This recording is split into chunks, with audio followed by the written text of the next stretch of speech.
Assalamualaikum warahmatullahi wabarakatuh. Perkenalkan, kami dari kelompok 9 yang beranggotakan Salsa Gila Dewi Astuti, saya sendiri, Diva Mayriska, ada Noviana Siska Umi Sihatun, dan Diah Wahyu Lestari. Di sini kami akan mempresentasikan hasil diskusi kelompok kami mengenai video taksonomi Bloom, tugas mata kuliah perencanaan pengajaran. Dari video pertama, kelompok kami memperoleh beberapa informasi. Yang pertama yaitu taksonomi Bloom diciptakan oleh Benjamin Bloom yang kemudian direvisi oleh Lauren Anderson. Yang selanjutnya ada kegunaan taksonomi Bloom.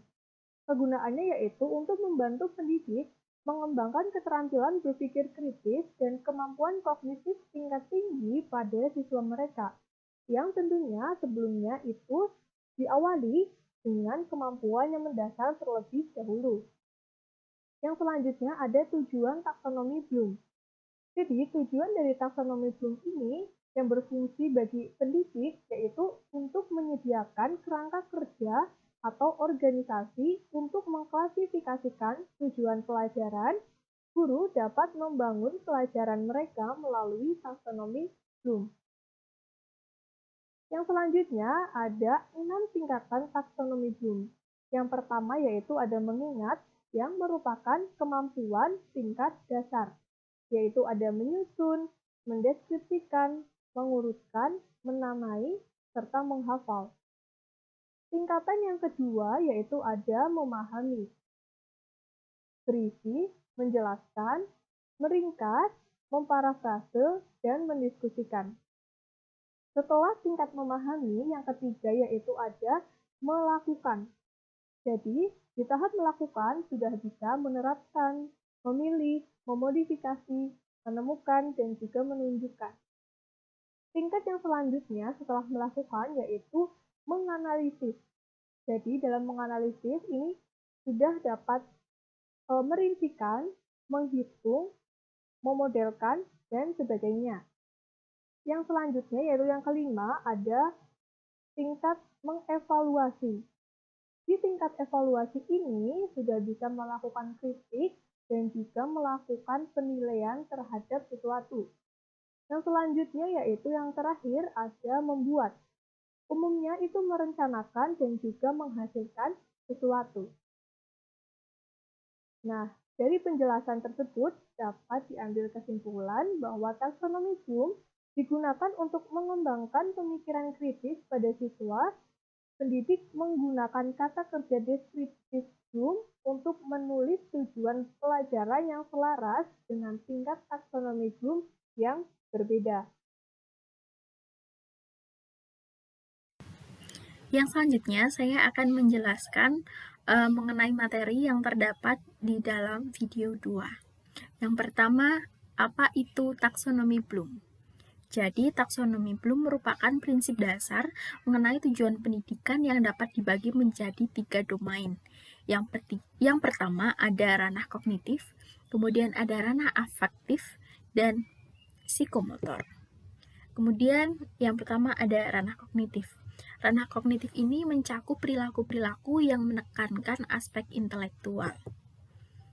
Di dalam ranah kognitif ini terdapat piramida ranah kognitif yang dimulai dari knowledge, comprehension, application, analisis, sintesis, dan evaluation. Terima kasih. Ranah kognitif dibagi menjadi beberapa. Yang pertama adalah knowledge. Knowledge merupakan kemampuan mengingat kembali materi yang telah dipelajari. Yang kedua adalah comprehension. Comprehension dapat diartikan sebagai kemampuan dalam memahami materi tertentu. Yang ketiga adalah application. Application atau aplikasi yang dimaksud sebagai kemampuan untuk menerapkan informasi dalam situasi nyata. Yang keempat adalah analisis. Analisis merupakan kemampuan dalam menguraikan sebuah materi menjadi bagian-bagian sehingga lebih rinci. Yang selanjutnya, yang kelima adalah sintesis. Sintesis merupakan kemampuan untuk mengintegrasikan bagian-bagian yang terpisah menjadi suatu keseluruhan yang terpadu. Yang keenam adalah evaluation. Evaluation merupakan kemampuan menilai manfaat suatu benda atau hal untuk tujuan tertentu berdasarkan kriteria yang jelas. Nah, yang selanjutnya adalah ranah afektif. Ranah afektif mencakup segala sesuatu yang terkait dengan perasaan dan emosi. Misalnya, perasaan, nilai, penghargaan, semangat, minat, motivasi, dan sikap. Terima kasih atas kesempatan yang telah diberikan kepada saya. Sebelumnya, nama saya Noviana Siska Omesihatun, NPM 19 10 30 11 16.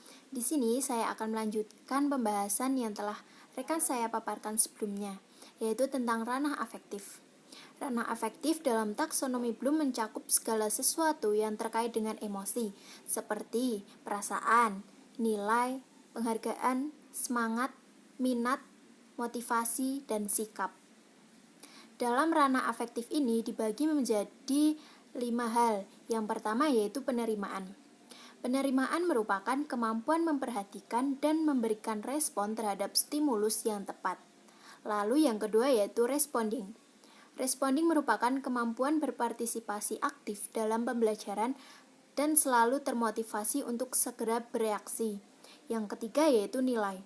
Nilai adalah kemampuan menunjukkan nilai yang dianut untuk menunjukkan mana yang baik dan kurang baik terhadap suatu kejadian atau objek, dan dicerminkan melalui perilaku.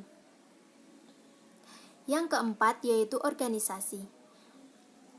Organisasi merupakan kemampuan membentuk sistem nilai dan budaya organisasi dengan mengharmonisasikan perbedaan nilai. Yang kelima yaitu karakteristik. Karakteristik merupakan kemampuan mengendalikan perilaku berdasarkan nilai yang dianut dan memperbaiki hubungan interpersonal dan sosial. Selanjutnya yaitu ranah psikomotorik. Ranah psikomotorik ini berkaitan dengan keterampilan atau skill atau kemampuan bertindak setelah menerima pengalaman belajar. Dalam ranah psikomotorik ini dibagi menjadi beberapa hal. Yang pertama yaitu imitasi. Imitasi adalah suatu yang terjadi ketika siswa mengamati suatu gerakan atau peniruan, di mana peniruan ini pada umumnya dalam bentuk global dan tidak sempurna. Yang kedua yaitu manipulasi.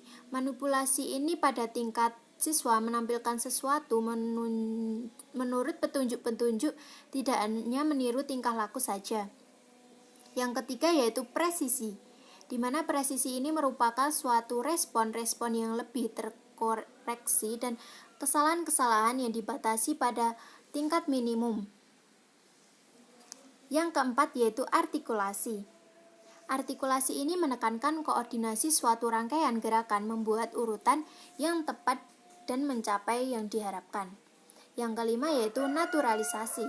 Naturalisasi ini dapat menurut tingkah laku yang ditampilkan dengan paling sedikit mengeluarkan energi fisik maupun psikis dari siswa.